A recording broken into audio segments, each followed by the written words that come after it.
ya komela na côté liloba na nzambe bato babika.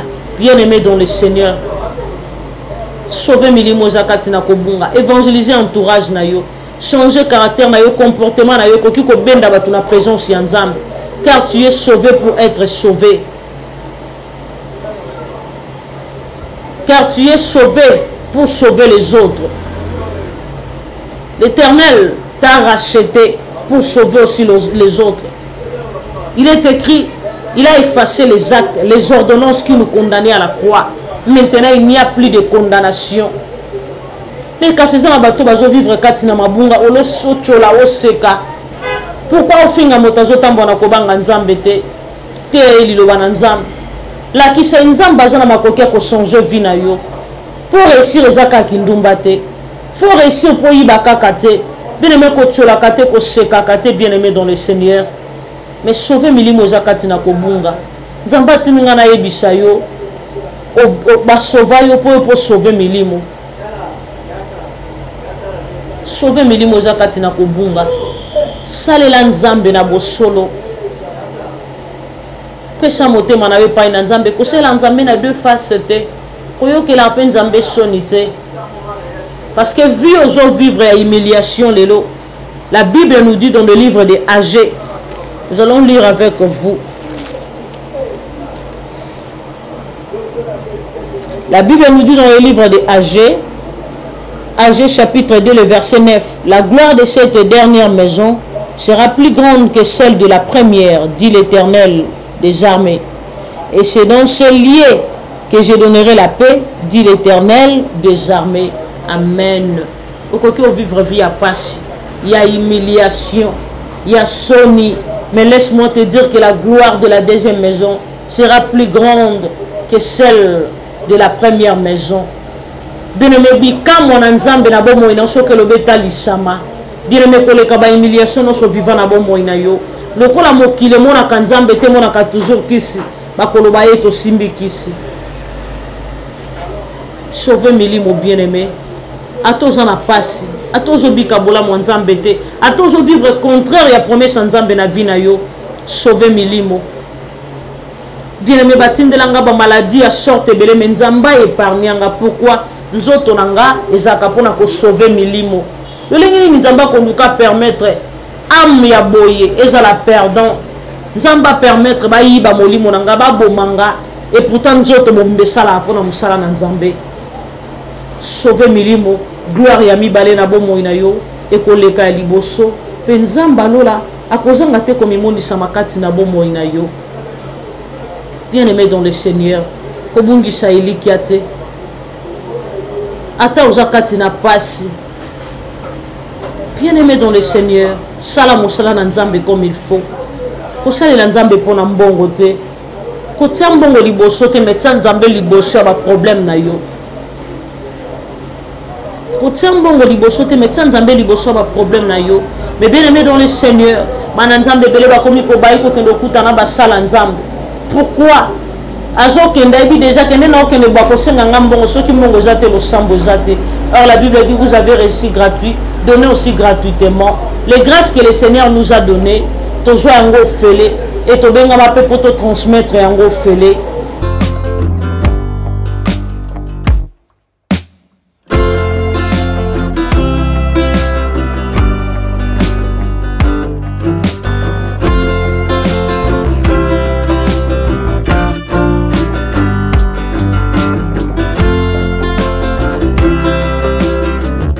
Shalom, shalom à vous les enfants de Dieu. C'est bien moi votre frère, le pasteur Israël Nash. Je vous salue au nom de Jésus. Je suis précisément à Kinshasa. Naza responsable à Ophelina. Jésus est mon papa. Naye liboso na bino pour représenter bino bana o bozomona na bilili pe ba difficulté tozanango. Na bandaki musala o ça fait longtemps il y a koboko la bana selon ainsi dit l'Éternel. Mais ba difficulté les amingi difficulté il y a loyer parce que tu as foutu là et puis difficulté à foutre là-bas na Minerval pour te chuter au bandaki to pesa qui avance mais tikali ndambo nazo banga ke bana oyo bakata classe bakoma nango na sukate. C'est pour cela Dieu m'a mis au cœur na lancé message oyo na batu nyonso ya motema malamu basunga bana oyo bozomona na bilili bana oyo bozomona na bilili ndambo na jeu na rond-point Ngaba ndambo Victoire ndambo Limete et puis ndambo l'état pesingai pona bande kolanga nyonso ba congolais bobi ba réalité nini to passer nango na mboka soki nga simple individu na ndimi kozwa bana oyo na bokola na ainsi dit l'Éternel soki l'état s'est décidé to mona sous ba fazer na nzelate c'est difficile ya osala ngonga moko. C'est pour ça nazo lancer appel na bana nyonso nzambe pona classe ya bana oyo pona loyer na bango kolata pe kolia na bango na osenga na batu nyonso baza cœur sensible pe baza na motema bosunga ba sunga biso pe ba salisa biso toza na commune ya Kalamu quartier Kauka référence ya monene tukangami na université Kimbangiste avenue comme on a Marin le numéro 16 numéro de téléphone na biso pona bato balingi ba contacter biso pona ba détail mosusu eza plus 243 89 72 32 229 nzamba pambola bato nyonso yo ba ko assister biso.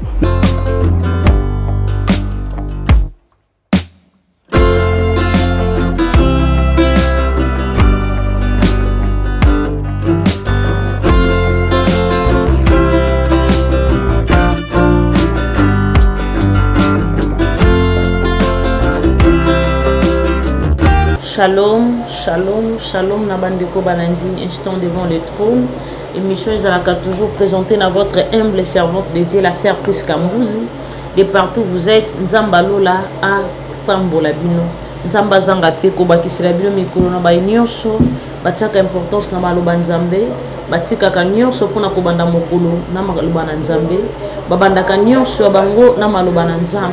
Parce qu'il est écrit cherchez premièrement le royaume des cieux et les autres vous sera donné par-dessus. Ba nyonso ba fixement regard na bango pa ina Nzambe, babanda mokolo na Nzambe, ba se confia ka na Nzambe, ba zwa ka Nzambe e bandeli pe suka na bango, nyonso bango e suka ka na kokende liposo. Amen. Parce que la Bible nous dit dans le livre d'Apocalypse qu'il est l'alpha et oméga, le commencement et la fin, le premier, le dernier, l'aller, le retour. Yende Nzambo apesi biso makasi, amonisi biso biso mokolo alelo, abateli yonanga, yango yamboto kota na likabo Nzamba atindi to kabolangano na mokolo alelo, na lingito sambela. Parce qu'il est écrit dans le livre de Luc chapitre 18, le verset 1er, priez et ne point se relâcher. Pourquoi il choisit sabaye ko liba sambela pe ba lembate parce que ba ki ete bitumba mikaka to no ba problème e koza na ba domaine nyonso. Alors nanzela lo sambo nde to longaka bitumba ba problème pe obstacle où était mais la kabiso. Parce que la Bible nous dit encore dans le livre de Matthieu chapitre 21 le verset 22, tout ce que vous demanderez avec foi par la prière vous le recevrez. Na lingito gumba mituna biso bisika biso biso to sambela Nzambe wa pesi biso pema wa pesi biso makasi ya koyoka liloba na ye na mokolo lelo. Éternel Dieu tout-puissant, nous te disons merci car nul n'est comme toi. Il est écrit moko taya kepa na yo pe vina yetika la lolenge moko.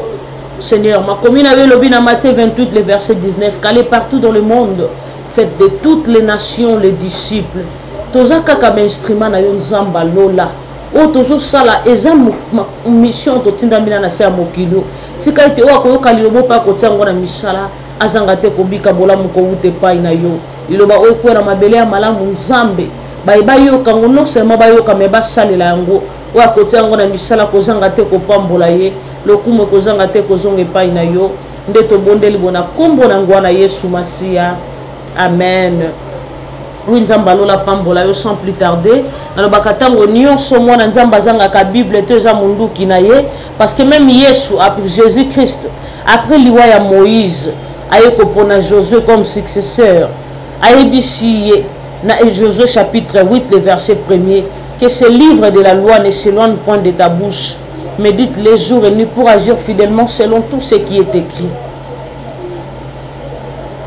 Bien-aimé dans le Seigneur, Nzamba Zoébissa Josué,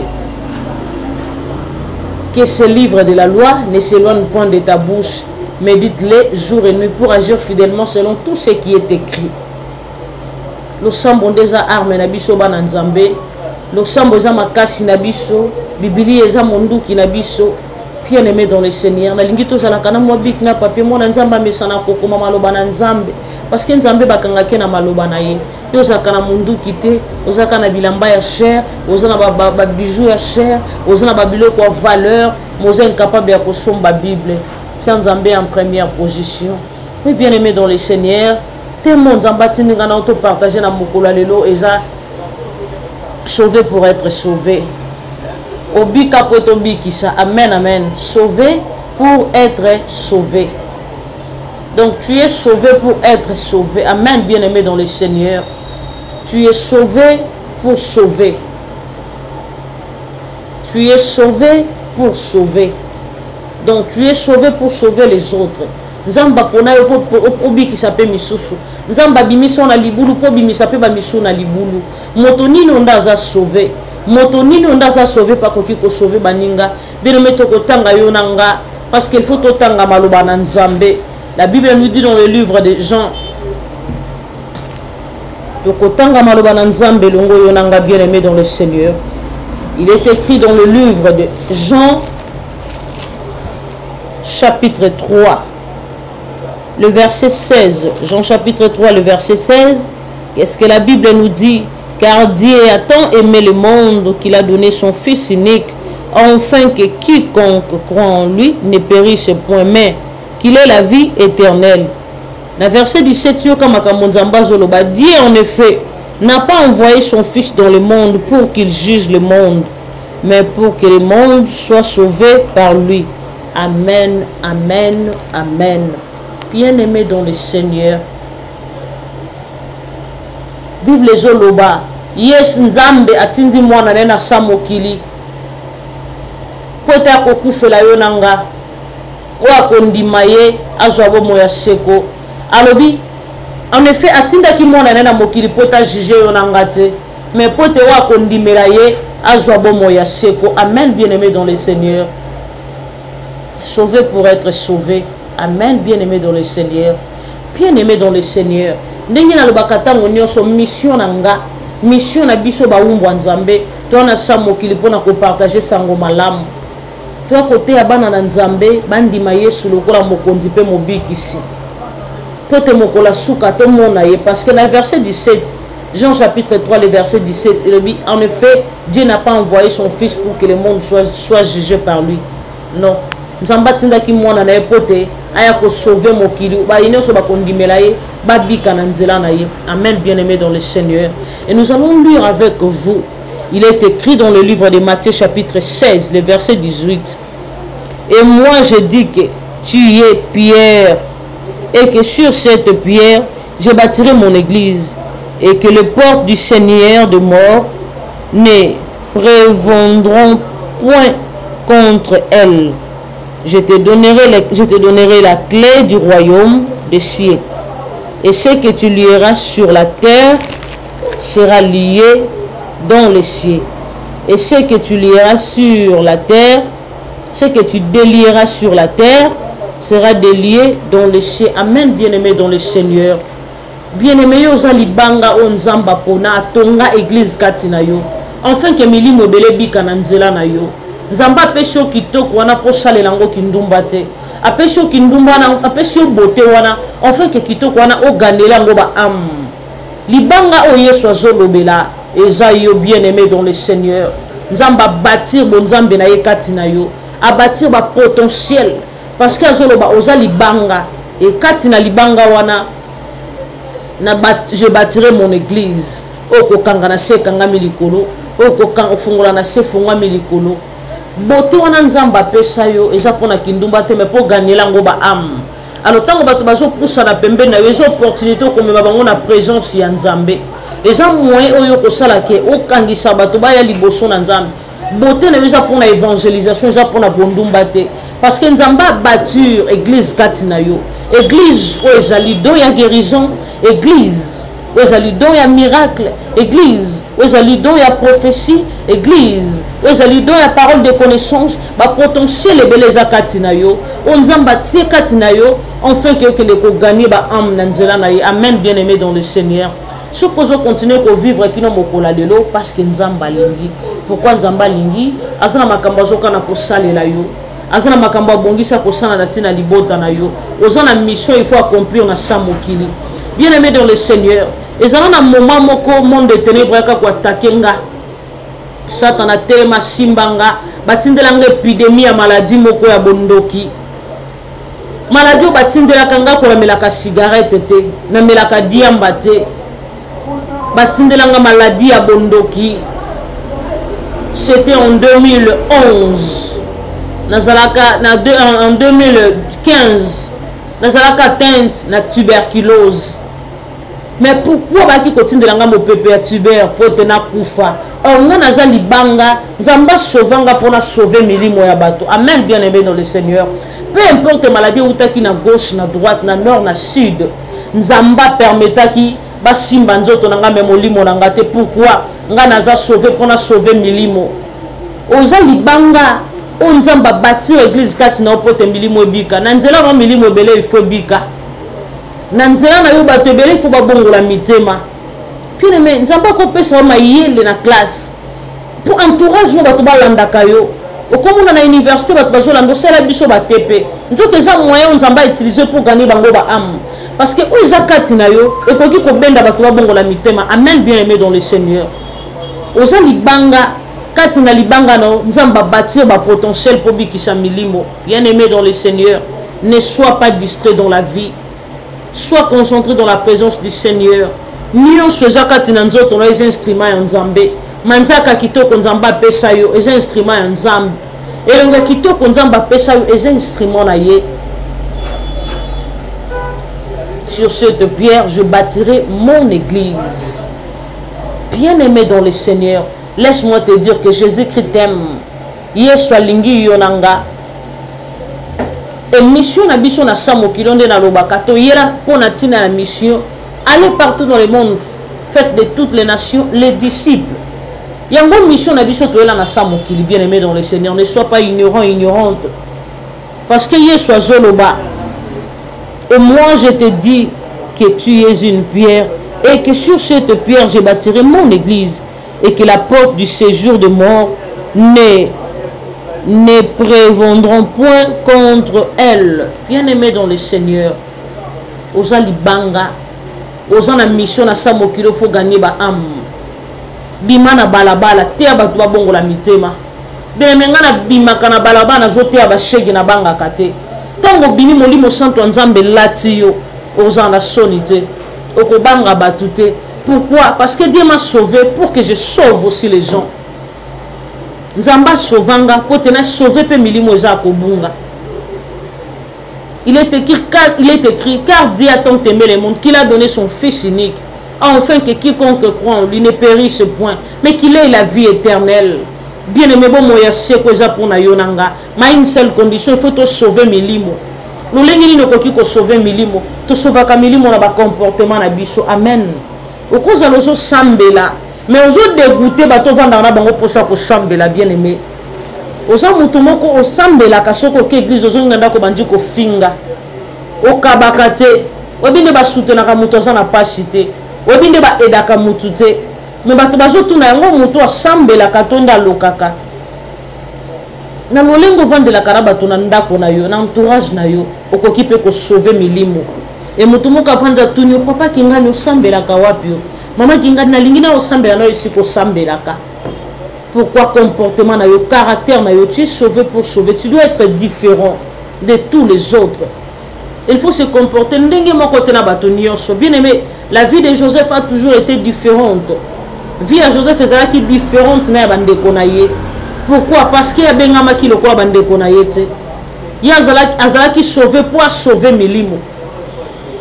Bien aimé dans le Seigneur, tu es sauvé pour être sauvé. Ça est la grâce on nzamba tsakatina yo. Ça est la on nzamba pesa yo. Ko sale la mokilité mais sale la nzambe. Na bakatango nyonso kozela na te ya soyez béni. Na te ya bénédiction te.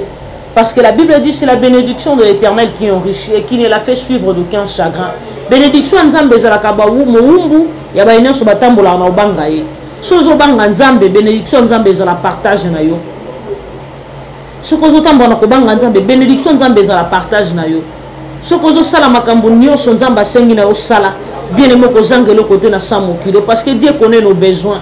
Ce n'était pas en vain nzambe atindi Eli na torrent de Kérite si atindaki ayebi ke place azokende kuna ye moko akozwa soin na ye nzambe asokipaka na basali na ye. Amen, bien aimé dans le Seigneur.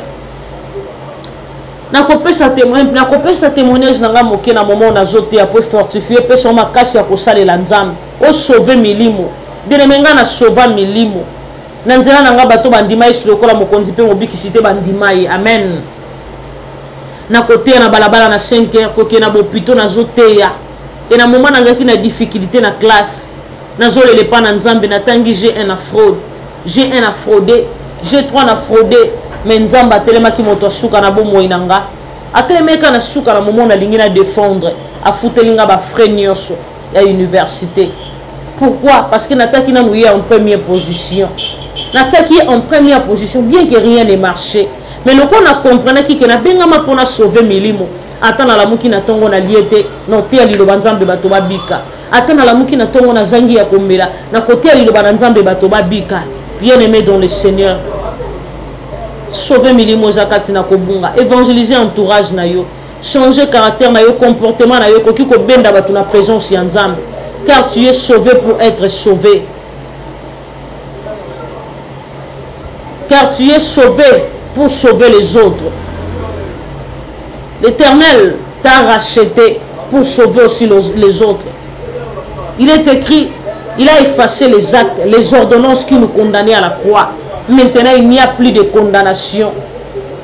Mais quand ces gens bazo vivre katina mabunga olo sochola oseka. Pourquoi au fin motazo tambona kobanga nzambe te elilo bana nzambe la kisa nzambe bazana makokia ko changer vie na yo pour réussir ezaka kindumba te faut réussir pour yibaka kate bien aimé ko chola kate ko seka kate bien aimé dans le Seigneur mais sauver milimo ezaka tina kobunga nzambe tininga na yebisa yo ba sauver yo pour sauver milimo sauver milimo ezaka tina kobunga salela nzambe na bosolo pesa motema na yo pa na nzambe kosela nzambe na deux faces te koyokela pe nzambe soni te parce que vu ozo vivre à humiliation lelo. La Bible nous dit dans le livre de Agé, nous allons lire avec vous. La Bible nous dit dans le livre de Agé, Agé chapitre 2 le verset 9, la gloire de cette dernière maison sera plus grande que celle de la première, dit l'Éternel des armées. Et c'est dans ce lieu que je donnerai la paix, dit l'Éternel des armées.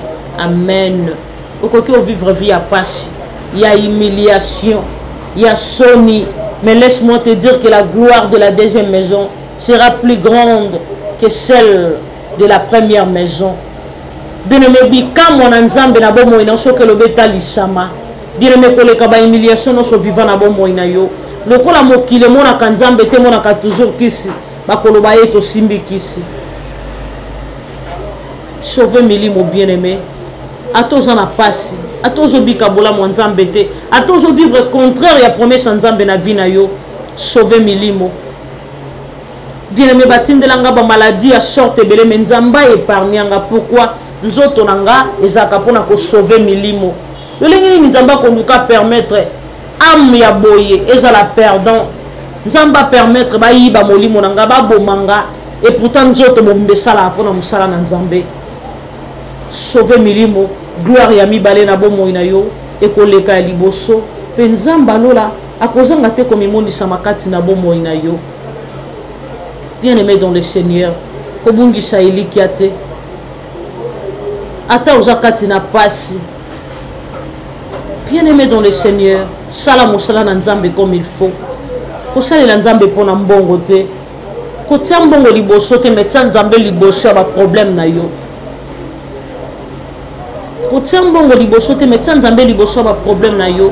Mais bien-aimé dans le Seigneur, mana nzambe bele ba komi ko bayi ko kendo kutana ba sala nzambe. Pourquoi? Azo kenda ebi déjà kende na okende ba kosenga ngambongo soki mbongo zate lo sambo zate. Or la Bible dit vous avez reçu gratuit, donnez aussi gratuitement.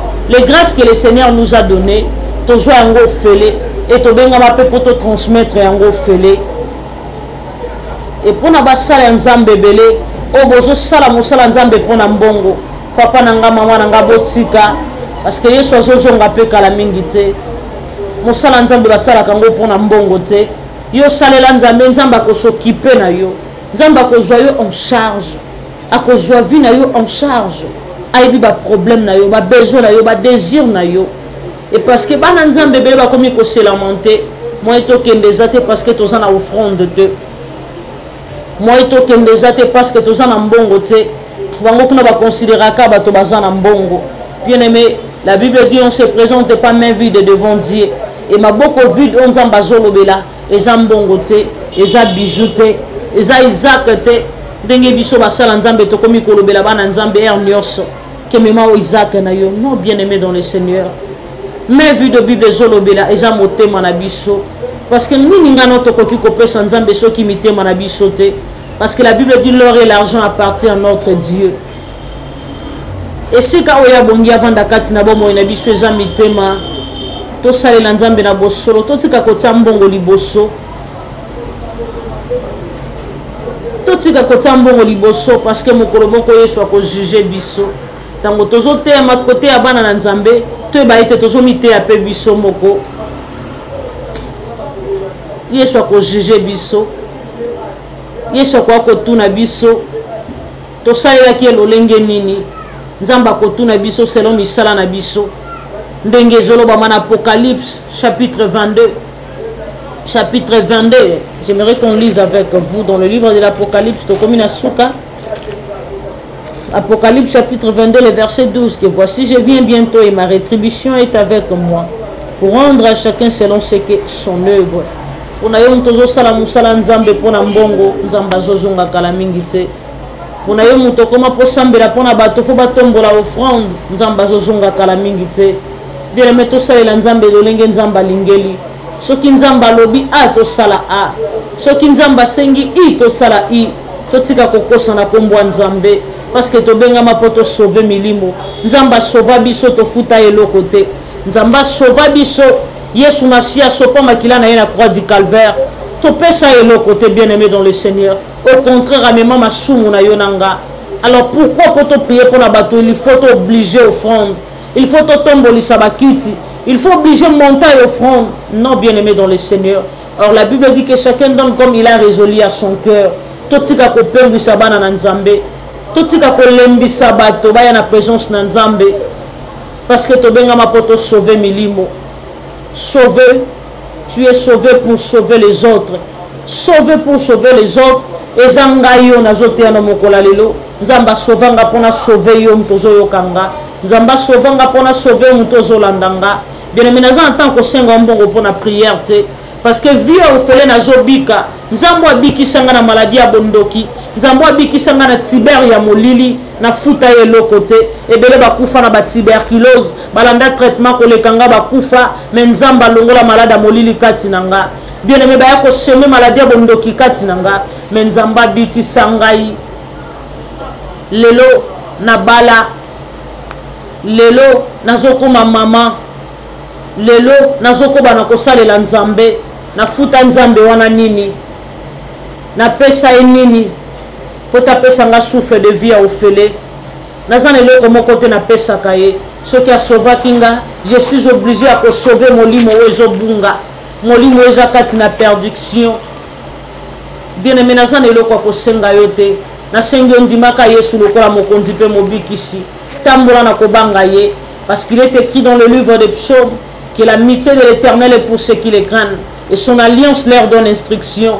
Ce que je t'envoie ko banga nzam monde de ténèbres pe ko banga yo parce que nzamba ko zala moninga na yo ba angelou na nzambe ba ko camper tout autour ya vie na yo. La Bible dit l'ange de l'Éternel campe tout autour de ceux qui les craignent et il les arrache au danger. Bien aimé tambu sa vie na la sanctification. Tambu sa bomo na la sanctification car il est écrit sans la sanctification personne ne verra Dieu. Sans la sanctification personne ne verra l'Éternel. Tambu sa vie na sanctification pour les soit kozanga te ko pambola yo yeso kozanga te ko yo kisayo sonité ako permettre te banguna na yo ba simba bombo ina yo ako permettre te soni na yo bima na miso ya bato. Pourquoi? Parce que tambola kana ko banga ye. Pourquoi? Parce que yo sala ka weza volonté na ye. Bien aimé dans le Seigneur, pour na yo moto za na problème, on a besoin de prière, on a besoin de assister on a de la prière, to sunga yo to partager kana yo, numéro est affiché en bas de l'écran. Bien aimé, benga to kozanga te ko sunga yo, nzamba lola kozanga te ko pambola yo, bien aimé dans le Seigneur. Tozan eloko ko senga te parce que biso tozala sauver ya ofele. Il faut poser la sauver ya ofele. Il est écrit dans le livre d'Ecclésiaste, chapitre 9, le verset 8, qu'à tout temps tes vêtements soient blancs et que l'huile ne manque point sur ta tête. Bien-aimé, tambu sabon moinayo, tambu sabon moinayo na kobanga nzambe, identité na yo za la tango nyonso ya bana nzambe, parce que Jésus revient bientôt. Ma foute zanga te na bon moinayo, yeso azozonga kala mingi te. Le banzamba mokola lelo ya ngwana. Nzamba lola apambola yo. Oui, c'était votre humble servante de Dieu, la sœur Prisca Mbouzi. Nzamba pambola bino. Nzamba récompenser bino ba ebotika ka nyonso pona misala na epona koyoka ye na kombo na Yesu Masia. Tokomi na suka tokumbi motu na biso na losambo. Éternel et tout puissant, nous te rendons grâce Dieu. Pona osili ko sala na mokola lelo nzamba vinanga. Osimbi mitema wezalaki ya kozoka. Ba bazalaki na ignorance nzambe. Oke kopesa conscience kati na bomo ina bango. Seigneur obaki na ngai na mokola lona ya koteya. Obikisa mapoto bikisa. Nzambe na makoki obikisanga. Tika ete liloba we bimi na mokola lelo. Ebikisa libota na yo eza kati na kotambola na kobunga. Soit na yo ezalaka te ba oyo bakende bisika bikauka. Mais soit na yo ezalaka un jour tokota na bokonza likolo. Pote lokumu ezanga te kozonga epai na yo. Yawo to tomboli kombo na likola ba kombo nyonso. La Bible nous dit que tout ce que vous demanderez à mon nom, croyez que vous l'avez reçu et vous le verrez s'accomplir. Yawo na bete nyonso to sengi na mokola lelo, to sili kozwa yango, pe to komona yango kokokisama, nde to bondeli bona kombo na ngwana Yesu Masia. Amen. Nzamba lola pambola bino, na saluer wazalaki derrière la caméra. Celui qu'on appelle Blaise, et je salue toute la famille EHP Média, je salue papa Osé Amani, je salue maman GH, et na pamboli bana nzambe nyonso batikaka tona bango pona koyoka bazwaka tona bango pona koyoka liloba na nzambe la lingi bino mingi nzamba lola pambola bino. On se retrouve à la prochaine édition.